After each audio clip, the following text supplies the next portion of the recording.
아멘. 우리 옆 분들하고 한번 인사합시다. 주 뜻대로 삽시다. 아멘. 왜냐하면 주님의 뜻이 선하시기 때문입니다. 슬픔을 당해도 혹 죽음을 맞아도 주님의 뜻이 선하기에 선하신 주님의 뜻을 살면 두려움 없을 줄 믿습니다. 여러분, 생로병사라는 말 다 아시죠? 모 TV 프로에 생로병사의 비밀 그런 프로가 있대요. 그 건강에 관한 프로인데 열심히 보신 분들이 있더라고요. 생로병사,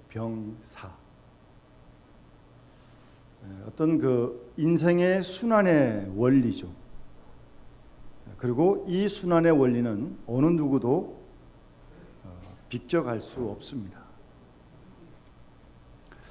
한 2년 전쯤 됐는데요. 제가 새벽에 새벽기도 때 이제 성경을 한 장씩 읽거든요. 여기 놓고 이제 성경을 읽는데 오늘 새벽에 글자가 자꾸 이렇게 두 개로 이렇게 보여요. 이렇게 선명하지가 않아요. 벗었어요. 안경을 벗고 이걸 들고 이제 읽었어요. 이상하더라고요. 왜 글씨가 딱 하나로 정확히 보여야 되는데 이게 하여튼 뿌이뿌이하고 좀 제대로 안 보여요. 그러니까 이제 안경점을 갔어요. 검사를 쭉 하더니 그 안경점에 있는 분이 선생님 노안이 왔습니다 그러더라고요. 저는 깜짝 놀랐습니다. 저는 노안이 안 올 줄 알았습니다. 저는 항상 깜짝 놀랐습니다. 그래서 이제 잘 모르시겠지만 제 안경은 이 밑에는 지금 돋보기입니다. 위에는 근시 안경이고 다 초점 렌즈입니다. 그래서 지금은 돋보기를 써서 잘 보입니다. 눈만 그렇겠습니까? 모든 부분에 태어남이 있고 자꾸 이제 늙어가는 거죠. 생, 노, 그리고 아파요. 병이 들어요. 꼭 무슨 죄를 져가지고 드는 것만 아니라 정도의 차이는 있지만 병원에 갈 정도의 병도 있고 안 갈 정도의 병도 있지만 좀 아파요. 자꾸 생, 노, 병. 이제 그러다가 죽는 겁니다. 모든 생명체가 다 마찬가지입니다. 이 너무나도 당연한 진리인데 그래서 우리는 잊고 살고 있죠. 목구멍이 포도청이라 일하는데 바빠가지고 늙는 것도 모르고 죽는 것도 모르고 그냥 이대로 그냥 가는 걸로 살고 있죠. 그러나 그렇지가 않죠. 그럴 수가 없죠. 때가 되면 여기저기 아프고 또 하나님 부르시면 우리 장로님 기도하신 대로 가는 거죠. 가는 거예요. 그게 우리의 인생입니다. 생, 노, 병, 사. 그중에 어쨌든 이 병의 문제인데요. 다 건강하길 원하죠. 그렇지 않은 사람 어디 있습니까?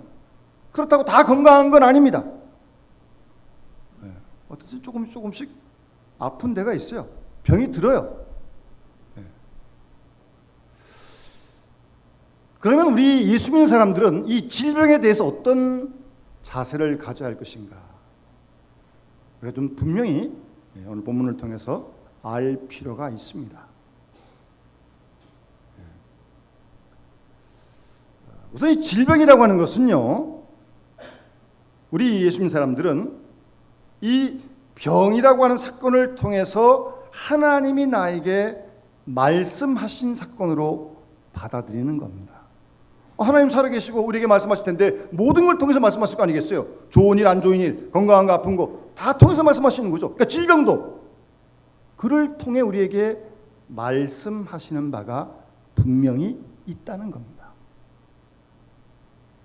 안 믿는 사람들은 병들면 저주받았다 그럴지 모르겠지만 저주가 아니죠. 이거는 우리가 예수 믿었는데 구원받는 무슨 저주가 있어요? 하나님의 사랑받는 자녀인데 그 가운데 있는 질병이에요. 그러니까 이 질병을 통해서 무언가 하나님은 나에게 말씀하고자 하시는 것이 있다는 말입니다. 물론 이 말은 귀로 듣는 말이 아닙니다. 그런데 신비로운 건 병 중에 더 가까이 주의 말씀을 듣게 되는 것은 분명한 사실입니다. 그게 또 진실된 그리스도인의 간증이고요. 뭐 하나님 말씀 늘 듣습니다. 뭐 설교도 듣고 뭐 방송도 듣고 건강에 왔다 갔다 할 때는 그냥 듣고 이렇게 흘리다가도 이 아파가지고 심해가지고 병원에 입원했다. 아무것도 못해요. 병상에 있어요.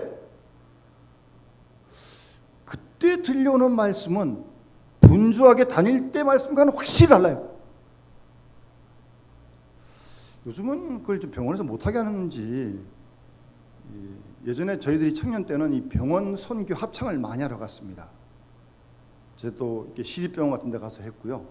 큰 종합병원 같은 데도 이렇게 중앙에 홀에서 좀 조용하게 찬양을 하면 이 병실에 있는 사람들이 참 듣고 좋아하고 이제 그러는데, 또 안 믿는 사람도 있으니까 뭐 이렇게 컴플레인도 들어가고 불평 들어가겠죠. 그러니까 아마 병원에서 못하게 하는지 요즘 병원에 신방하는 사람 못 봐요.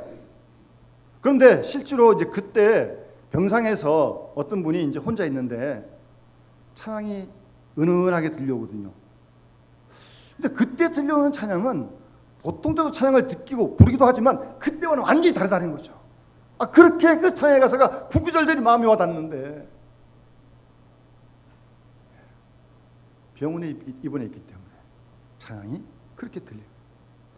어떤 분이 병원에 입원해서 이제 교회 잘 못 가니까 무슨 방송을 듣고, 요즘 또 뭐 테이프나 CD를 통해서 이제 설교를 듣는데, 많이 듣던 말씀이지만 병상에서 들으니까 그 말씀이 왜 이렇게 마음에 가까이 와닿는지, 왜 이렇게 구구절절하게 왜 이렇게 와닿는지 모르겠다는 거예요. 그런 은혜를 간증하는 얘기를 들었습니다. 그렇게 보면 병도 하나의 은혜의 사건입니다. 병 낫는 것만 은혜가 아니라 병 드는 것도 은혜입니다. 아멘 다 안 하시죠? 싫은가? 싫죠. 뭐 아픈 거 좋아하는 사람 누가 있어요? 그래 뭐 우리 마음대로 하는 게 아니잖아요. 그런데 그런 질병을 통해서 그런 은혜를 경험한다면 그 병 드는 것도 은혜라니까요. 은혜가 아니면 병 안 들었으면 그런 은혜 못 받았을 거 아니에요. 병 드는 것도 은혜요. 낫는 것도 은혜지만 드는 것도 은혜라는 사실을 잊지 말아야 하고요. 최소한 우리 믿음의 사람들은 병 낫는 것만이 은혜다라는 생각을 해서는 안 됩니다. 그건 아주 이기적인 생각이죠. 뭐 이런 분이 안 계시겠지만 변덕스러운 신앙생활 하신 분들, 병 들면 저주받았다, 병 나면 은혜 받았다, 뭐 감기 걸리면 시험 들었다, 병 나면 할렐루야. 아이고 어떻게 그렇게 신앙이 이렇게 유치해요. 그런 신앙 곤란합니다. 적어도 우리 예수 믿는 사람들은 병이 들어도 감사하고요, 나으면 더 감사하고, 아니 또 하나님께서 데려가시면 더 감사할 수 있는, 왜요? 이 땅의 모든 수고를 그치고 쉬라고 말씀하시니까 감사한 일 아닙니까? 그런 마음을 갖는 것이 그리스도인의 마음이죠. 그런 마음을 구해야 합니다. 지금부터 준비하십시오. 어쨌든 병은 병을 통해서 하나님이 말씀하시는 것이고, 그런 의미에서 병은 하나님의 사건이고 하나님의 행동입니다. 말로 해도 못 알아듣고, 감동을 줘도 못 알아듣고, 감화시켜도 못 알아듣고, 가까이 있는 사람을 통해서 사건을 보여줘도 정신을 못 차릴 때 하나님께서 몸에 손을 대시는 겁니다. 하나님의 사건이요, 하나님의 행동입니다. 하나님의 뜻대로 우리를 인도하시는 그 하나님의 행동이 우리를 병으로 나타나게 하시는 것이죠. 그 병을 통해 우리의 가던 길을 하나님께서 중단하게 하시고 우리의 생각을 바꾸기도 하시고,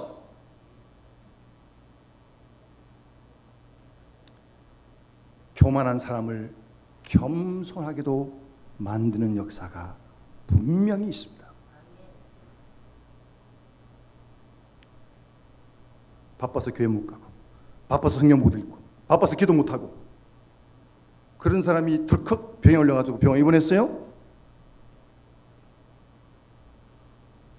병상에 누워서 뭐 하겠어요? 병상에 누워서도 바쁠 수 있을까요? 못 다닙니다. 가만히 서 보니까 그렇게 분주했던 일들이 다 그렇게 중요한 줄 알았는데 그게 아니더란 사실이에요. 정말 중요한 것이 무엇인지를 병상에서 깨닫게 된다는 말씀입니다.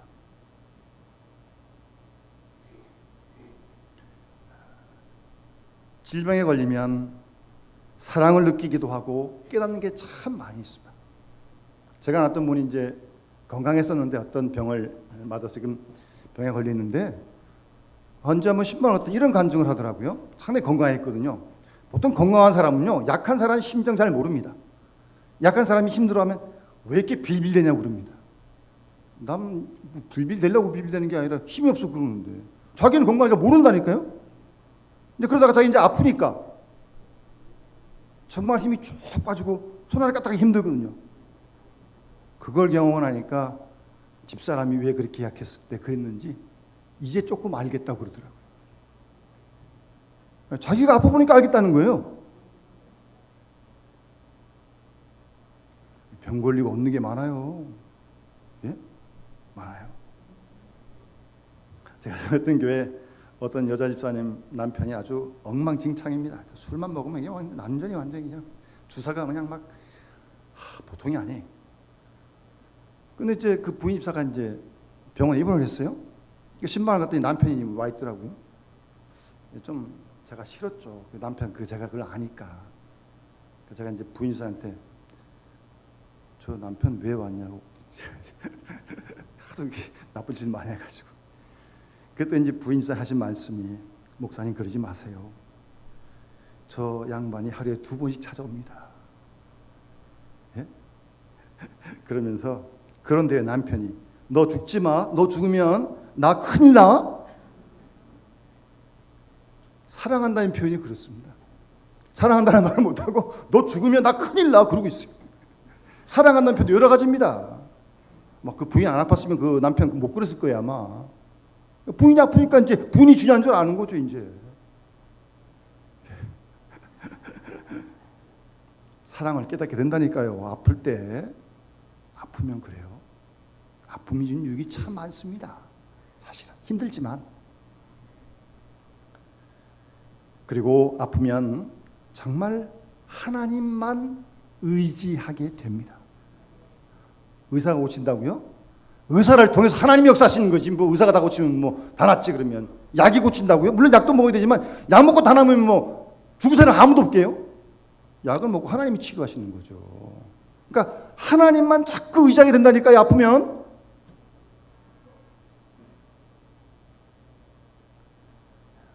그런 의미에서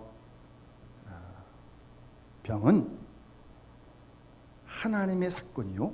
그를 통해 하나님께서 분명히 말씀하시는 바가 있다는 겁니다. 우리 사랑하시니까요. 그렇기 때문에 중요한 것은 우리가 병들었을 때 회개해야 됩니다. 오늘 성경 잘 보십시오. 16절의 말씀 한번 따라합시다. 너희 죄를 서로 고백하며 병 낫기를 위해 기도하라.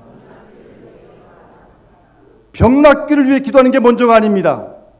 서로 죄를 고백하라는 겁니다. 성경 말씀을 잘 보십시오. 병 낫기보다 더 먼저의 문제라는 거예요. 죄를 고백하고 회개하는 것이 말입니다.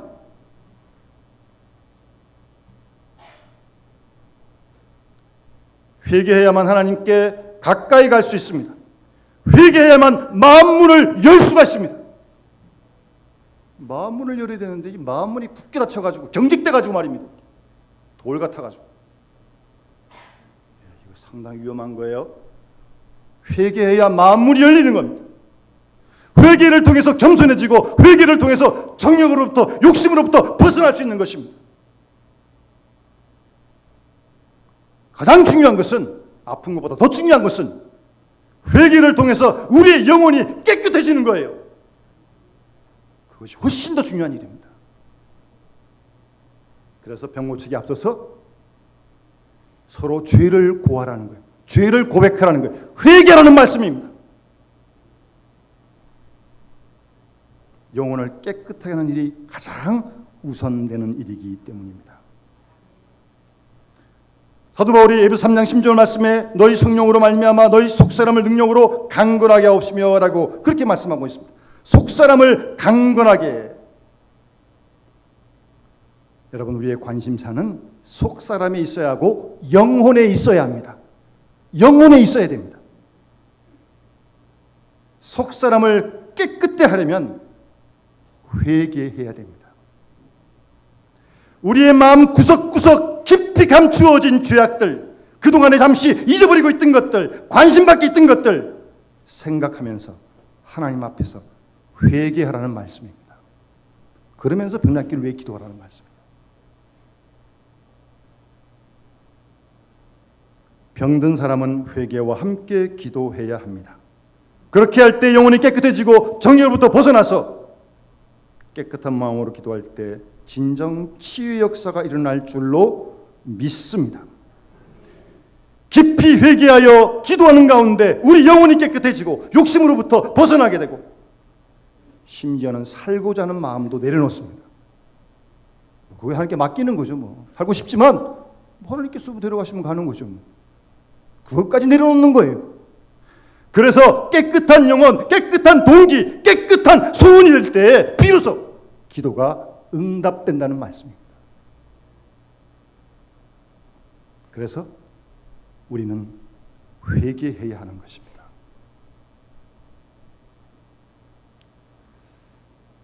그러면서 오늘 본문은 참된 회개를 말씀하고 있습니다. 죄를 누구한테 먼저 회개하고 고백할까요? 하나님께 고백해야죠. 물론 우리가 사죄의 시간 때 하나님께 고백해야 됩니다.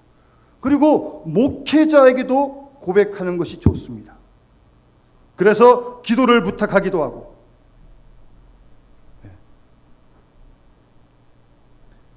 더 적극적으로 이 죄라는 게 뭡니까? 결국 사람 관계 속에 생긴 거 아닙니까?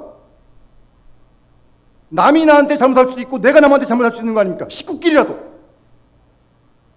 그렇다면 내가 잘못한 그 사람에게 찾아가서 회개해야 됩니다. 그것이 회개입니다. 하나님께만 하면 되는 게 아닙니다. 하나님께도 물론 해야 되지만 그 사람에게 가서 해야 됩니다. 그러니까 예수님께서 예물을 드리러 오다가 나 때문에 누구한테 원망받을 일을 내가 했어요. 그러면 예물 놔두고 그 사람하고 와서 화해하고 그리고 와서 예물을 드리라고 예수님 말씀하세요. 마태복음 5장에. 내가 잘못해가지고 지금 어떤 사람이 고통을 당하고 있는데 힘들어하고 있는데 이거 아랑곳하지도 않고 하나님 죄만 했습니다. 그런 싸구려 회개가 어디 있어요? 나 때문에 아파하는 사람, 힘들어하는 사람이 찾아가서 미안합니다. 죄송합니다. 그 한마디를 할 수 있어야 합니다. 한번 해봅시다. 미안합니다. 죄송합니다. 근데 그 말을 참 잘 못하더라고요. 뭐 그 말하면 뭐 지구가 무너지는지 자존심이 어떻게 된다고요? 그런 말을 못하는 게 자존심이 잘못된 거죠. 그게 할 수 있는 사람이 자존심이 건강한 거죠. 잘못했는데 잘못했다 그래야지. 다 잘합니까 우리가? 다 실수하는데 그 말을 못해요. 미국 사람들은 이렇게 보면 뭐 지나가다가도 이거 조금만 이렇게 뭐 별일 아닌데 I'm sorry. 그렇게 쉽게 하는데 그런 말을. 물론 뭐 자기가 상처 주고도 상처받는지 모르니까 뭐 잘못한지 모르니까 못한다면 뭐 더 할 말 없습니다. 그 다음에 잘못한 그에게 가서 내가 이래서 잘못했다고 솔직하게 용기 있게 미안합니다. 죄송합니다. 라고 고백해야 합니다. 그게 회개입니다.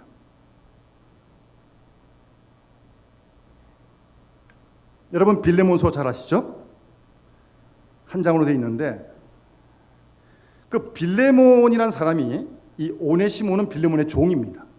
근데 오네시모가 노예였는데 주인 걸 뭘 훔쳐가지고 도망갔어요. 근데 용케 살아가지고 로마로 갔는데 거기서 바울을 만나고 예수 믿었어요.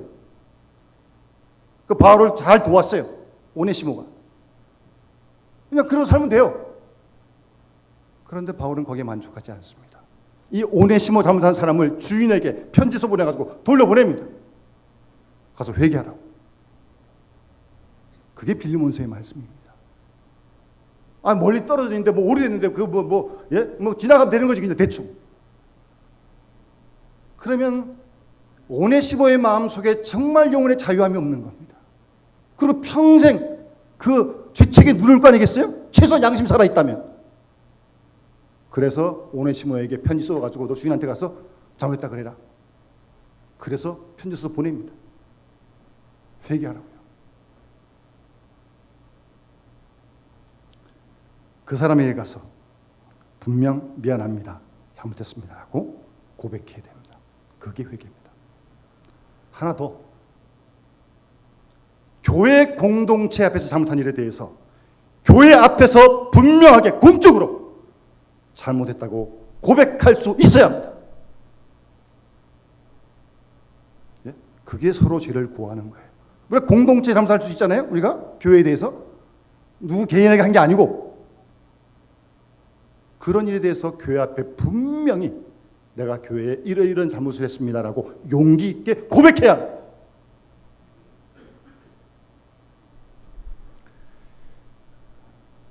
여러분, 우리 한국 교회사의 1907년은 잊을 수 없는 해입니다. 대부흥 운동이 일어났던 그런 해입니다. 그런데 이 1907년의 대부흥 사건의 발단은요, 원산에서 일어나게 되었습니다. 원산에서. 그 당시 교계가 상당히 힘들었습니다. 교회 내 어떤 지도자들의 문제로 말미암아 참 어려웠어요. 그러니까 교회가 부흥되지 않죠. 침체돼 있죠. 서로 좀 대립도 돼 있고. 하여튼 그러던 차에 선교사, 교회 지도자, 교인들이 다 모여가지고 화해하지 못한 일에 대해서 이제 기도를 하게 되었어요. 열심히 기도하던 중에 어떤 한 장로님이 딱 일어나서 대단히 죄송합니다. 제가 부족해서 교회에 대하여 이런 잘못을 했습니다. 이 교회가 부흥하지 못하는 것은 모두가 제 잘못입니다. 그렇게 고백을 했습니다. 그러자 어떤 선교사가 나와서 아닙니다. 부지런하지 못한 제 잘못이 더 큽니다. 오히려 저는 교인들을 원망했고 그러면서 선교사도 회개했습니다. 그 회개케 하는 성령께서 모인 교인들을 다 애통하며 회개하게 했습니다. 그랬던 그 회개의 물결이 평양까지 이어지게 됐던 겁니다. 그것이 1907년 대부흥 사건을 이루게 된 첫 출발이었습니다.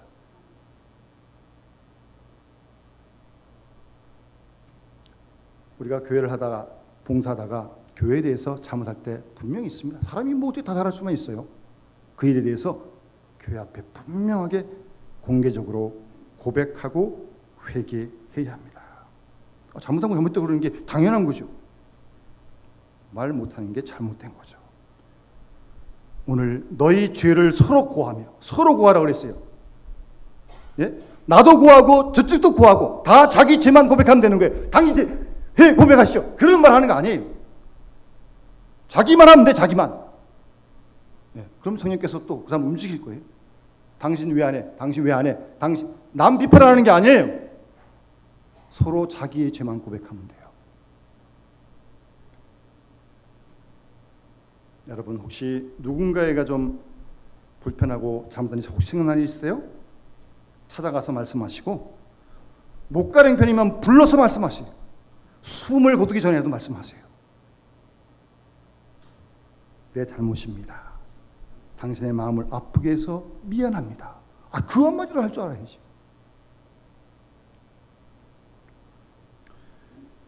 여러분 그렇게 서로 죄를 고하고 고백하고 그럴 때요. 예? 서로에게 무거운 짐이 되었던 것을 나누어지게 되고요. 이게 이렇게 마음이 이게 엉켜가지고 풀리지 않았는데 그 마음이 풀리게 되고 본인의 고백한 사람이 영혼이 자유하게 되고 그러면서 서로 신뢰하게 되고 그러면서 진정 그리스도의 사랑을 나누면서 어떤 그런 간격이 없는 어떤 그런 갭이 없는 그럴 때 화평의 역사가 이루어지는 거 아니겠어요? 얼굴과 얼굴을 맞대고 20년 30년 만나도 아무 소용 없습니다. 그런 역사가 없습니다. 계속 나라에 하는 거죠. 그 다음부터는. 다른 뭐 집단이야 뭐 이익 집단이고 뭐 이익을 위해서 영리를 위해서 그런다 그런 뜻이지만 교회는 그런 것도 아닌데 그걸 못하면 어디 가서 하겠어요? 그 일이 제일 중요한 일이고 하나님 기뻐하시는 일입니다.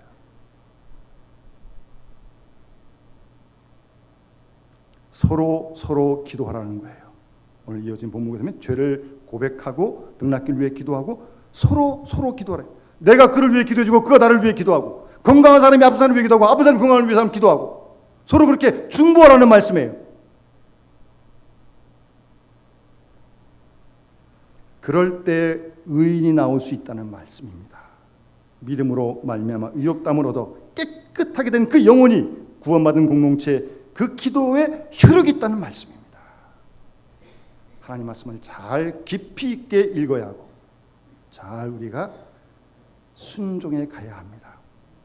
그런 예를 엘리야를 통해서 의인의 간구를 듭니다. 엘리야와 똑같은 사람입니다. 그런데 기도했더니 3년 6개월 동안 비가 오지 않았고 또다시 기도했더니 비가 내려가지고 열매를 거두게 되었어요. 엘리야가 별다른 사람 아니에요. 바울이 별다른 사람 아니에요. 베드로가 별다른 사람 아니에요. 우리가 똑같은 사람이에요. 하나님 뭐 누구에게 들고 누구에게 들고 그런 하나님 아니십니다. 우리가 믿음으로 기도하고 깨끗한 영으로 기도하게 될 때 그 기도가 하나님께 상달된다는 말씀입니다. 여러분, 우리가 신앙생활하면서 어떻게 죄를 안 짓겠습니까? 예? 털어서 먼지 살면 어디 있겠습니까? 근데요, 중요한 건 정말 진정으로 회개를 해야 돼요. 입술로만 하면 안 돼요. 하나님 감사했습니다. 그러고 끝나는 그런 회개가 어디 있어요? 정말 구체적으로 애통하고 누가 잘못하면 찾아가서 용서를 빌고 교회 잘못하면 용서를 빌고 그러면서 뭔가 새로워진 역사가 꿈틀꿈틀거리고 일어나는 거죠. 그런 의인의 기도를 하나님 들으시고 응답하시겠다는 말씀입니다. 오늘 주신 말씀을 기억하면서 우리 모두 정말 하나님 앞에 스스로를 돌아보면서 뭐 아플 때뿐만 아니라 건강할 때도 마찬가지입니다. 늘 주 앞에 우리를 회개하며 주 앞에 깨끗한 건강한 속사람 영이 될 수 있도록 힘쓰고 그렇게 기도할 때 하나님께서 우리의 기도를 들어 응답하실 줄 믿고 그런 우리를 통해서 하나님께서 우리와 교회와 가정을 새롭게 이루실 줄로 분명히 믿습니다.